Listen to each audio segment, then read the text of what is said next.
এই বাংলার জমিনে তুমি ধানের শীষের পদক্ষেপ বিজয় করে দাও রব্বুল আলামিন।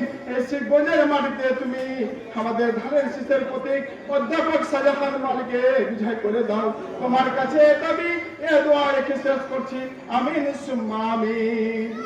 ইসলাম থেকে আজকের এই যে আপনারা 30 জন যোগদান করেছেন, এই জন্য আপনাদের সবাইকে আমি শুভেচ্ছা অভিনন্দন জানাচ্ছি।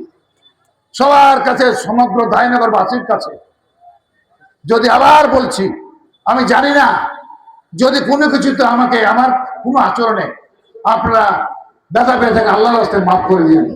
এই কথা বলে আপনাদের সবাইকে শ্রদ্ধা জানিয়ে এখানে কথা শেষ করলেন। আসসালামু আলাইকুম।